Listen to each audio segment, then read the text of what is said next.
Buonasera, bonsoir. Alors, pour ce 32e poésie d'au-delà du confinement, et pour ce 6e des poèmes à la demande, je vais dire quelques textes, parfois en deux langues, donc pour Fabian, Nadejda, Taya et Eric. Eric, qui m'avait fait la demande il y a quelque temps, et que je vais donc contenter ce soir. Donc je commence par notre voisin, Fabian Balthazar, qui est, euh, qui est prof de musique au conservatoire et qui m'a demandé aujourd'hui de lui traduire un poème anonyme italien de la Renaissance, un très court poème qui a été mis en musique à la fin du XVIe siècle par Giulio Caccini. Vous pouvez écouter, j'ai mis le lien pour le YouTube pour écouter la composition. C'est un poème italien de la Renaissance qui dit Amarilli mia bella, non credi, o del mio cor dolce desio, d'esser tu l'amor mio?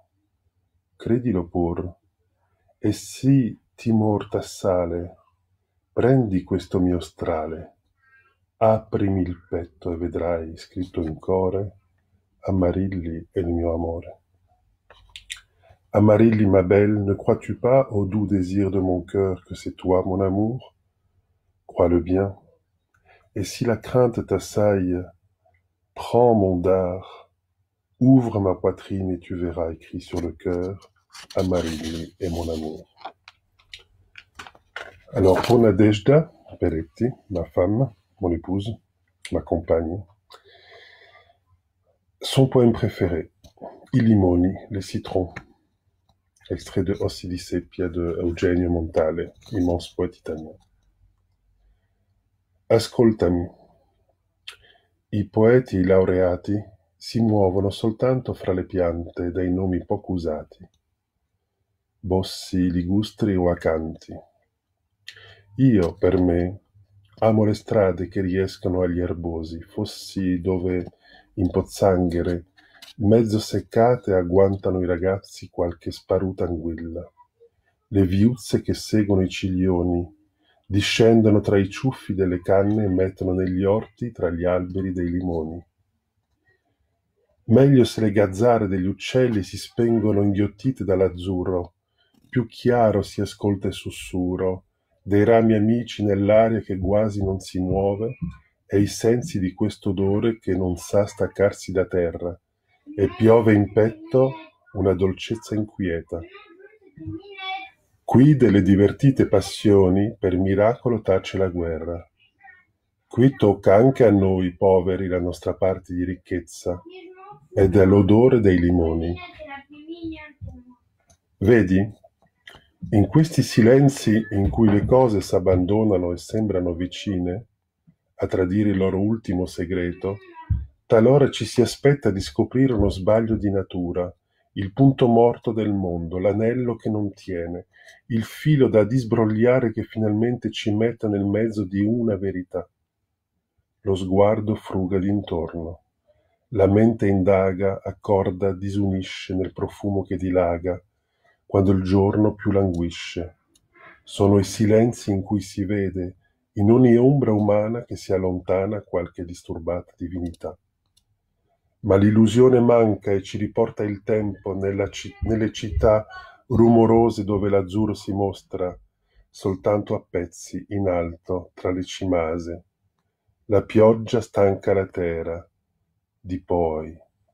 S'affolta il tedio dell'inverno sulle case, la luce si fa avara, amara l'anima, quando un giorno da un malchiuso portone tra gli alberi di una corte ci si mostrano i gialli dei limoni e il gelo del cuore si sfa e in petto ci scrosciano le loro canzoni, le trombe d'oro della solarità. Magnifique poème historique du prix Nobel, Eugenio Montale. En français. Écoute-moi, les poètes à laurier n'évoluent que parmi les plantes au nom peu usité, buitroène ou acanthe. Pour moi, j'aime les routes qui mènent aux fossés herbeux, où dans les flaques à moitié asséchées, les gamins attrapent quelques chétives anguilles. Les sentiers qui longent les abrupts descendent entre les touffes de roseaux et donnent dans les enclos, parmi les citronniers. Tant mieux, si le tapage des oiseaux s'éteint englouti par le ciel bleu. Plus clairement on écoute murmurer les branches amies dans l'air qui bouge à peine, et on goûte cette odeur qui ne sait pas se détacher de terre, et inonde le cœur d'une douceur inquiète. Écartées d'ici, les passions font par miracle taire leur guerre. Ici revient même à nous, pauvres, notre part de richesse, et c'est l'odeur des citrons. Vois-tu, en ces silences où les choses s'abandonnent et semblent près de trahir leur ultime secret, parfois on s'attend à découvrir un défaut de la nature, le point mort du monde, le chaînon qui ne tient pas, le fil à démêler qui enfin nous conduise au centre d'une vérité. Le regard fouille tout autour. L'esprit en quête accordée sépare dans le parfum qui se répand à mesure que le jour languit. Ce sont les silences où l'on voit, en chaque ombre humaine qui s'éloigne, quelque divinité qu'on dérange. Mais l'illusion cesse, et le temps nous ramène dans les villes bruyantes, où le bleu se montre par pans seulement, là-haut, entre les toits. La pluie fatigue la terre ensuite. L'ennui de l'hiver accable les maisons. La lumière se fait avare, amère l'âme. Quand un jour d'une porte cochère mal fermée, parmi les arbres d'une cour, se montre à nous le jaune des citrons, et le gel du cœur fond, et en pleine poitrine d'où déversent leurs chansons, les trompettes d'or de la solarité. C'est traduit par Patrice Dierval Angelini. Alors nous passons maintenant à Taya León, qui nous envoie un de ses poèmes inédits.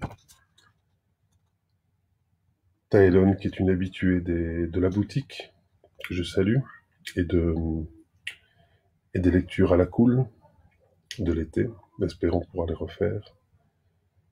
Des nouveaux courants couvrent ma terre crevassée, et un monde en détresse pleure ses douleurs vers la lutte finale et la chute des regrets. Espoir aspirant de liberté, compassion partagée. À la lumière d'étoiles singulières en cavalcade se brisent à haute fréquence, sans puissance, des milliers de nos frères, dépouillés, tristement, posés près de leurs ancêtres à la voix sourde des cendres du doute. Mes sentiments vacillent sur l'horloge des cris, la phobie d'un temps arrêté entre la certitude de vie et le va-et-vient incendiaire, en alerte est le mal. Invincible noyau où germe le maudit présent, décapant humanité perdue. À la suite du soleil empirique, je chasse le gris des ombres errantes et les silhouettes empaillées de la nouvelle société. Sur terre, l'homme remonte le mercure sans arrêt. Inachevée est la victoire d'un monde déserté d'avenir, où ma terre est mourante. Et donc je vais terminer par ce livre, Nadir, un des plus beaux livres de poésie publiés chez nous par Maelstrom, d'un tout jeune poète, Tom Buron, qui était demandé par Éric Mérink. Donc Nadir est composé de 3 parties, dont la première, c'est les timbales téléphoniques. Et ça fait: à traînailler dans les boxons, s'arsouiller en auberge pleine de l'armure des langues, ces parts d'Eldorado, ô mes frères, que nous volons.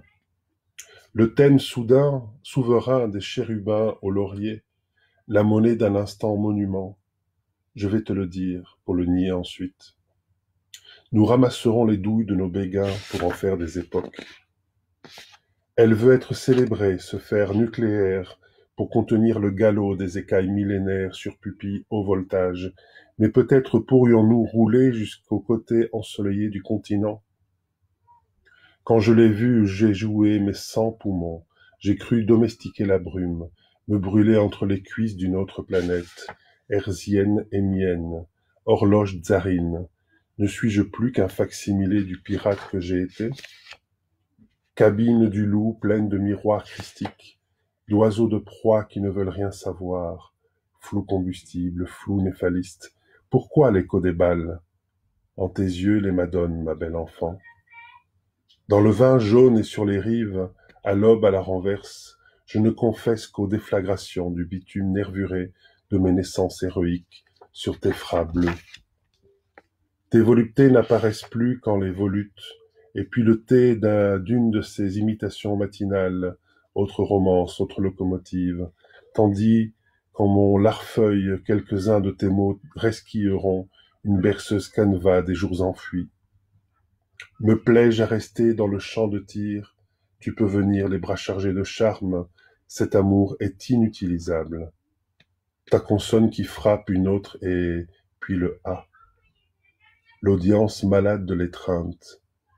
Regarde jaillir l'armée d'innocents, le mélèze qui perd ses aiguilles.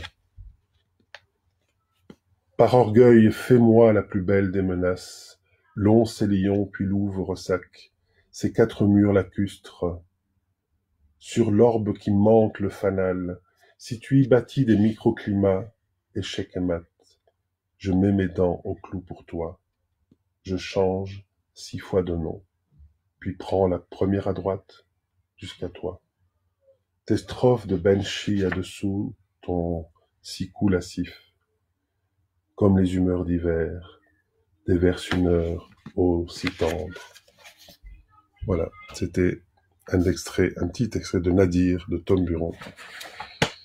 Eh bien, envoyez-moi des messages si vous voulez que je lise encore des poèmes pour vous. Sinon, moi, je reprendrai mon chemin et continuerai à lire les miens, enfin mes choix. Bonne soirée à tout le monde.